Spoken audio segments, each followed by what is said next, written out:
Do the Louisiana Ragin Cajuns have unrealistic expectations? It's Locked On Sunbelt.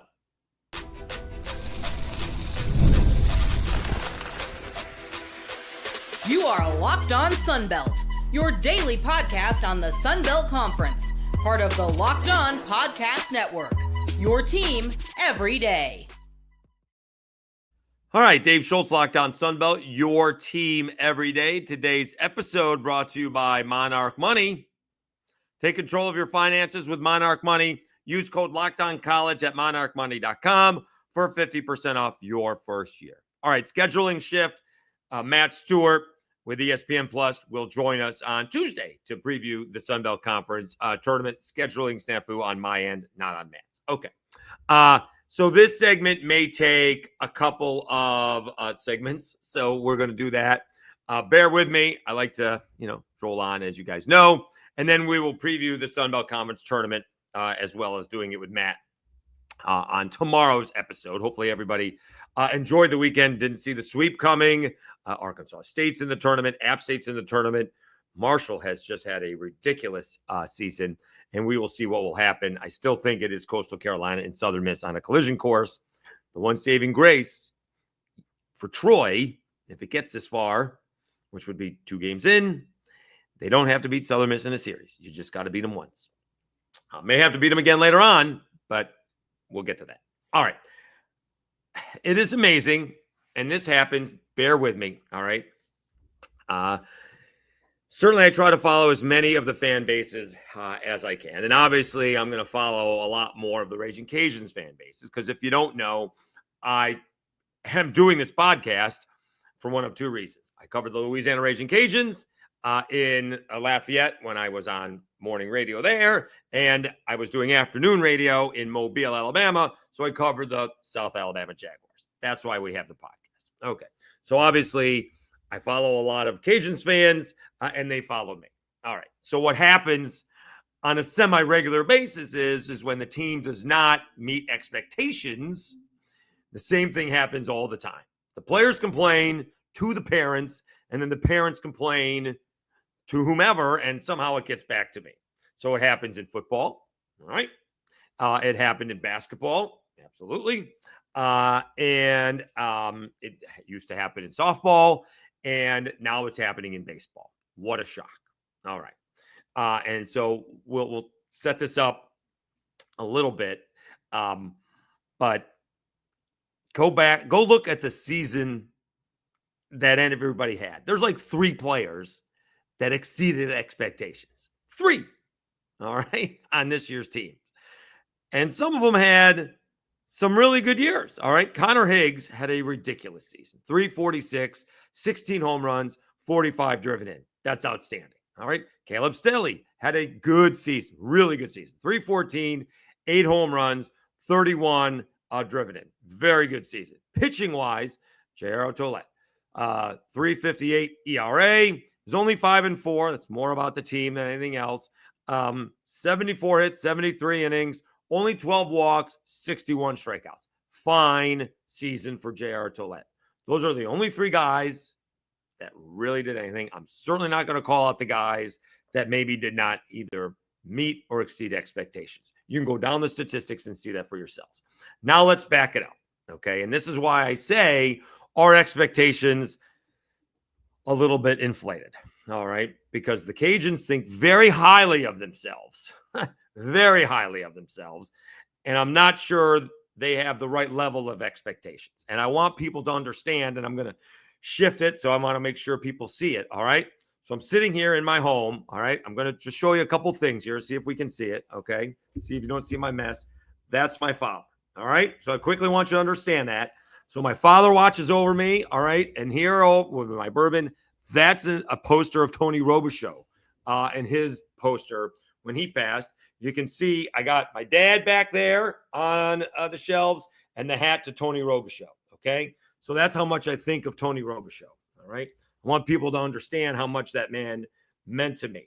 So when I was doing the morning show back in Lafayette, I would interview Tony every week. We had a sponsored thing, and he would always come on the show, and I would interview him I would interview him Mondays after the press conference. Once in a while, he couldn't do it, so I'd have to call him after, which is no big deal. Got up first thing in the morning. I'll take a nap. I lived a mile away. And a 10, 15-minute conversation would turn into a 30 to 45-minute education for me. All right. For example, a lot of time I came from pro ball, and even in minor league baseball, you're walking the guy to get to the next guy to get a force out at every play, at every base, or you're looking to turn a double play. He doesn't do that in college because now I got maybe a college sophomore in a bad spot with the bases loaded, and one of three things could happen, and two of them are bad. A hit or a walk, and maybe it hit better. A bunch of different things can happen, and only one good thing can happen, and that's an out. All right. And so he taught me a bunch of stuff. The respect I have for Tony Robichaux is immense. All right. It really hit me hard when he passed. It was devastating to me. All right. And he built a fantastic program for the Louisiana Ragin Cajuns. He really did. All right. However, they've been living off 2000 for now a quarter of a century. They've been to one College World Series. One. And fans are welcome to correct me if I'm wrong, but they've been to three super regionals. That's it. 2000, when they went to the College World Series, 2014, when they were the best team in the nation, and 2015, the following year. That's all. Because what I'm starting to see now is people wanting to replace Matt Deggs because they had an off year this year. Because a lot of the talent, including the best player in the Sun Belt last year, Kyle DeBarge, and the best pitcher in the league from last year. I looked it up. Now I got to remember his name. LP Langevin from last year. They both left. Try replacing that. All right. And so a lot of the talent turned over. And now they're talking about replacing Matt Deggs. All right. Like it's a mess. Stop. They had a bad game the other day against Arkansas State where even Matt Deggs came out and said they were not competitive. A lot of frustration. They did win on Saturday. They're the 5th seed. Again, I think it's a fait accompli. It's going to be Coastal or Southern Miss. It's baseball, so anything can happen. I do happen to believe that, right? These are not series. There's multiple games, but not multiple games against multiple teams, not the same team. All right. And so for whatever reason, Robichaux could not build on the success that he had when I got there. Okay. They turned it around. And in fact, he said it. Matt Deggs said it. He was in the dugout when they were having a losing season in 2012. I think Robichaux was 1 year away from getting canned. They turned it around. They went to the tournament in 2013. The number one team in the nation in 2014 hosted a super regional, lost, went to Baton Rouge in a super regional. That was Bregman's junior year. That was like the best. Those two games, I know LSU won. That's the best event I went to when I covered those two teams. And then they went to a regional the next year when they hosted. And the stadium got built shortly thereafter. And they never were able to capitalize on the success on the field and the building of the stadium. They didn't go to the NCAA tournament 17, 18, and 19. Deggs has gotten them there the last few years. And so we'll come back and talk about how the Cajuns have these unrealistic expectations, what the Cajuns are compared to what the Cajuns think they are. All right? Bear with me because I've been meaning to get this off my chest. We'll do that after I tell you about Monarch Money.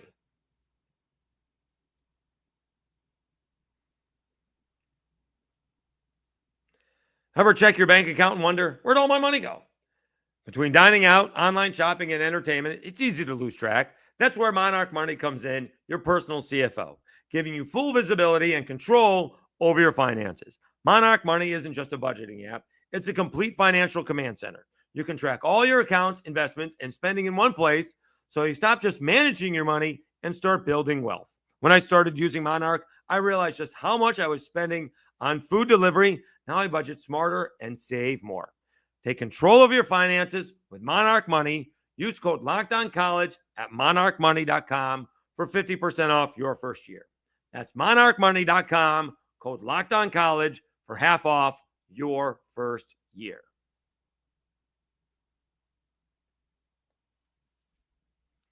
All right, Dave Schultz, Locked On College. I did it. It's been a minute. Locked On Sunbelt, your teams every day. I had to move the drink, not to spill it when I move the computer. All right. So, again, we're talking the Louisiana Ragin Cajuns. The Louisiana Ragin Cajuns are a Sunbelt championship quality team, and that's what they are. That's what they should be. They really are. They usually contend for the Sunbelt championship and usually get to the NCAA tournament. That's not what they think they are. They think they're a College World Series contender, and they're not. They think they're a super regional contender, and they're not. Haven't been to a super regional in a decade. All right. Now, they played in the regional final last year against A&M is what they'll tell you. That's more of a scheduling thing and the way the regional played out than because they were good. Okay. Because if the reverse happened, I don't think they would have played in the regional final. I attended it last year in College Station, and you may have heard me say this before. I was so disappointed at how nice everybody was in College Station. For somebody who's not an A&M fan, everybody was incredibly nice. So the Cajuns played Texas first, and they lost. So that sets up Texas and Texas A&M to play the next night. So they played late into the night. Cajuns played Grambling, I think it was, and in the losers bracket, and they played first. So, of course, A&M and Texas, of course, are going to play in prime time, and it went into the wee hours. All right, like I think the game ended at 12:30 Central Time, right? Think what that is, Eastern Time. And so, I mean, and I think the next game, I think the Cajuns-Texas game may have started at 2 or something along those lines, because you got to come back and play. The Cajuns got to play A&M in the next game if they win. Well, Texas was emotionally drained and physically drained, and so the Cajuns beat them. Not that the Cajuns didn't deserve to beat them. Jose Torres had a great home run and a bat flip, and they got good pitching. But I'm saying if you flip the situation, if the Cajuns had lost at 12:30 at night, they would have been physically and emotionally drained, and they probably would have lost, and Texas would have played in the regional final. That's the way I see it. All right. So the Cajuns are not this team that plays in super regionals on a regular basis. They think they're Southern Miss, and they're not. Okay. Southern Miss beat LSU in Hattiesburg and went to a super regional. Southern Miss hosted Tennessee in a super regional, should have beat them. All right. Coastal Carolina went into Baton Rouge and beat LSU. Didn't just beat them. I don't necessarily say embarrassed them, but bullied them. All right. And this is when, what was it, in the SoCon? They weren't even in the Sun Belt yet, right? Very few people had heard of Coastal Carolina, certainly in that area. When they came in, they were coming into the Sun Belt the next year, but they weren't in the Sun Belt yet, and nobody was familiar with them. They were a bunch of, this is well before the portal and NIL, obviously, but they were a bunch of older guys, right? Juniors, seniors, maybe even some grad students, and they bullied what was a good LSU team. Cajuns have never done that, not in Baton Rouge, all right? They've hung with them. They haven't been able to bully them. The biggest Cajuns win in Baton Rouge was a couple years ago when Glasgow's softball team lost the first game to LSU. Well, whatever the first game was to LSU in the softball regional, and came back to beat 2 of them, to 1-2. That's the best that the Cajuns have ever done in Baton Rouge. All right. So the Cajuns have this unrealistic expectation that they should be competing for national championships. They haven't done it yet. You can't keep on going back to the well about, well, in 2000 this and 2000 that. All right. We are way past that. Right. And again, I don't know why they were not able to build on the success on the field. And we all thought, certainly everybody in Lafayette thought, building that stadium, the talent was going to come in droves. And it didn't. It just didn't. Now, specifically, it fell apart a little bit. I mean, Gunnar Leger got hurt. I mean, that, when your Friday night ace gets hurt and doesn't ever recover, unfortunately, that's a problem. But that doesn't solve the problem on why we didn't replace him. And so didn't go to the tournament in 17, 18, and 19. So you see Cajuns fans that I'm following or follow me or see people replying to things. Well, Robichaux won with less. No, he didn't. he didn't. Deggs has got this program going on in the right direction. Bad year. No one's saying that this is a good year. All right. I'm not sitting here saying that. Again, the expectations should be to compete for a Sun Belt championship and to go to the NCAA tournament. And unless a miracle happens, that's not happening this week. But to think and even insinuate or suggest that you need to move on from Matt Deggs, to me, is ludicrous. All right. And in fact, outrageous. Okay. Now, I'm sure there's going to be some guys going in the portal. That's going to happen. All right. It is what it is. Okay. Which is a shame, but the life of a G5. We'll see what happens this week in Montgomery. But I just wanted to get that off my chest because I just could not believe I was seeing that after one not so great year. All right. And they're still getting a first round bye. They didn't finish last. They lost some series that they should not have lost to. Shouldn't lose to ULM, right? And they lost some series. Didn't look very good against Troy. Troy didn't look very good against Southern Miss, that's for sure. But at the same time, I understand you should always strive for more than you are. I do understand, or else you never get better. All right. But if you're always grasping at straws, then there's that issue as well. There's a tilting of windmills, something along those lines. You have to have realistic expectations. And this year, for Coastal Carolina and Southern Miss, I think the realistic expectations, and I would be disappointed, and it's going to matter on who they play, getting to the Supers is a realistic expectation. And then depending on who they play, winning those Supers. Getting to the NCAA tournament, all right? And then you're going to see if you have enough pitching. Then it's going to come down. Then it comes down to, do you have enough pitching to go up against what's generally going to be the big boys, all right? Got that off the chest. Now we'll come back. We'll preview the Sun Belt Conference tournament. We have, I didn't look at the, I have the bracket. I'll have to read off the Tuesday action. We'll do that when I come back. All right. Let me take a breath. I lost my voice right after this.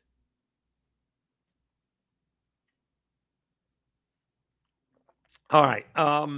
Boy, you guys went all out.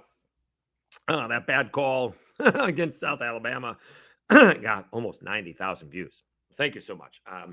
Channel continues to grow. I don't know if we're going to get 30,000 views this month. We'll see how this week goes.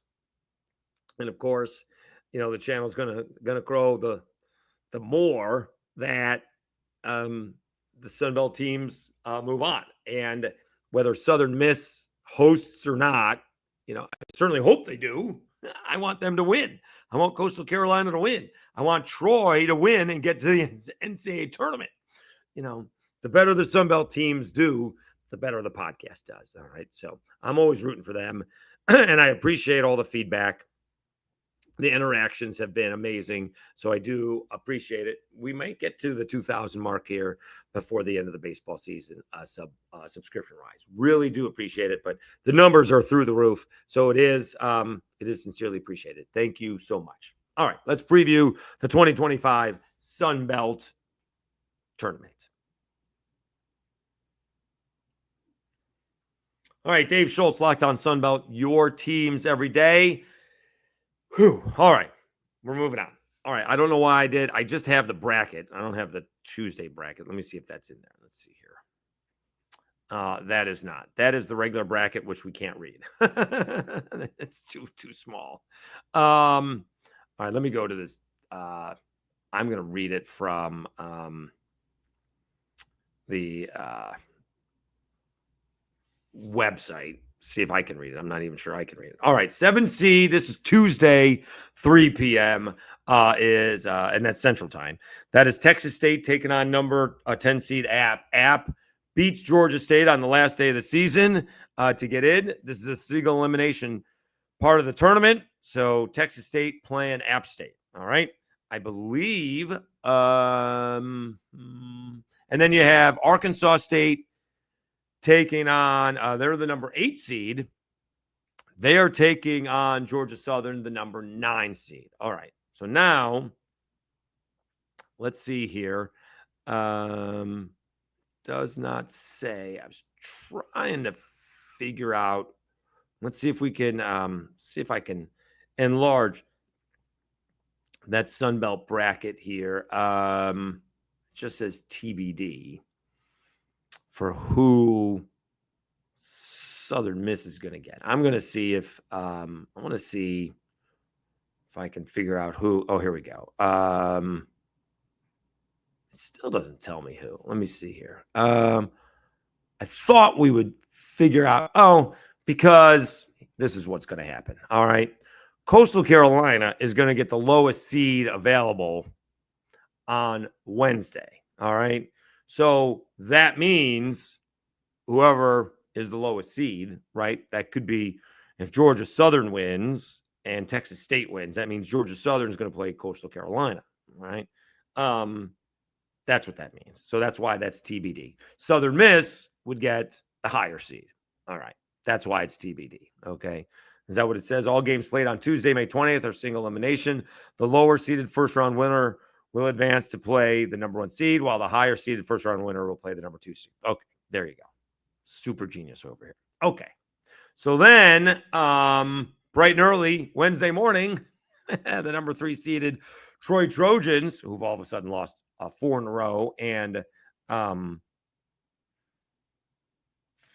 out of 6 in the Sun Belt. They're taking on Old Dominion, who got swept by Coastal Carolina. All right. We'll see if Troy can turn things around, but they did not play very well. They didn't pitch very well. They didn't defend very well. They did not hit very well. And certainly the not hitting part can go directly to the Southern Miss pitching. They certainly had chances. They had chances on Thursday. They had chances on Friday. And they certainly had chances on Friday. And they had chances on Saturday. And they did not take advantage of it. Friday, the game got out of hand late. But they never, they couldn't come up with big clutch base hits at all. All right. So we'll see if Troy can turn it around. Okay.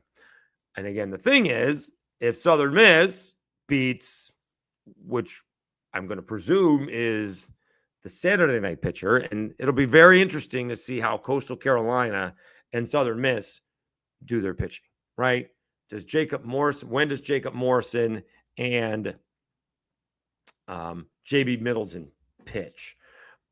I would presume they're not pitching in game 1. All right. I don't even know, to be honest with you. Let's see when Jacob Morrison pitched to begin with, because he did not pitch, to be honest with you, on Thursday. That I know. So I presume he pitched on Friday. So he's probably not pitching until Thursday anyways. Let's see if that's the case. So Jacob Morrison did pitch on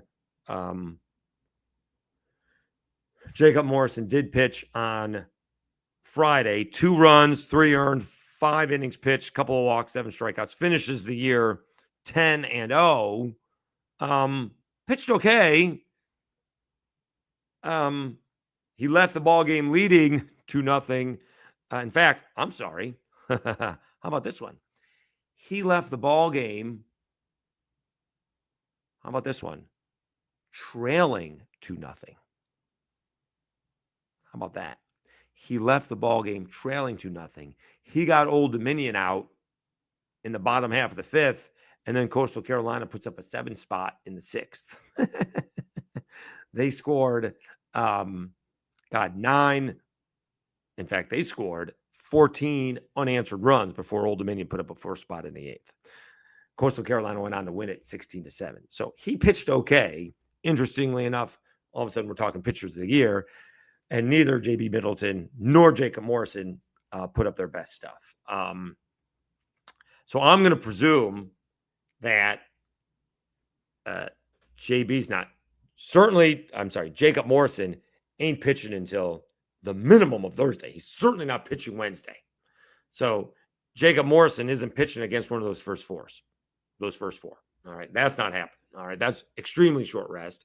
And the way we're looking at it, Kevin Schnall's not going to, he didn't pitch him on short rest last week. So I'm sure he's not going to pitch him much on short rest this week. I would presume he's going to wait for Friday. We'll see.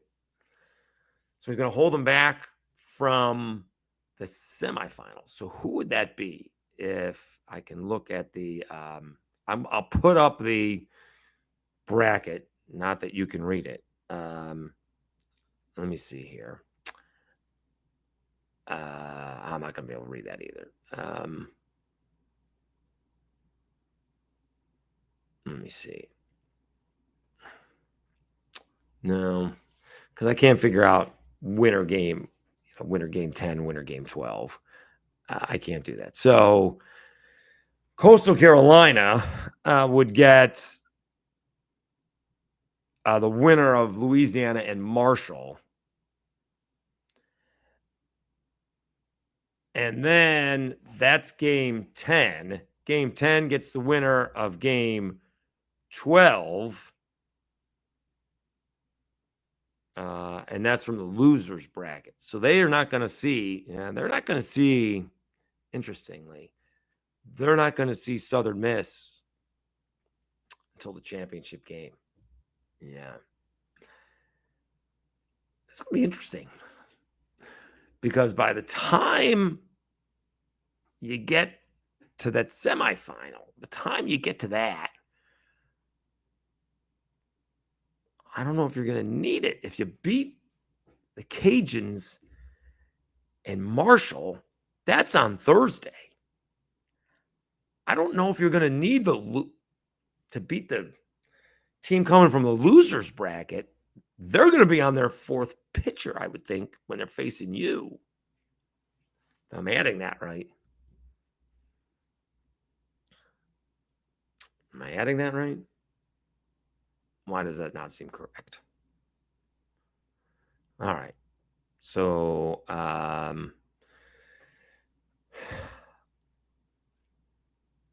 so the winner of game 5, yeah. No, they would play an extra ball game. Yeah. They're going to be on. So the Cajuns, we'll just say the Cajuns play Marshall. They win. They get beat by Coastal. Then they got to play another ball game. Yeah. So they're going to be on pitcher 1, 2, 3, 4. Whereas Coastal is going to be on pitcher 1, 2, 3. All right. I'm not sure if you can roll the dice that much. That may be too much rolling the dice that you're going to save Jacob Morrison or J.B. Middleton for the championship game. That may be rolling it too much. All right. May save your Saturday picture for that, but we shall see. So it'll be very interesting. Again, that other side of the bracket may be a little bit more interesting because, well, here's the thing. Arkansas State didn't get that first round bye. That's a little bit of a killer. Because now Arkansas State is going to be lined up with, I mean, could Arkansas State knock off Coastal or Southern Miss? I don't think so.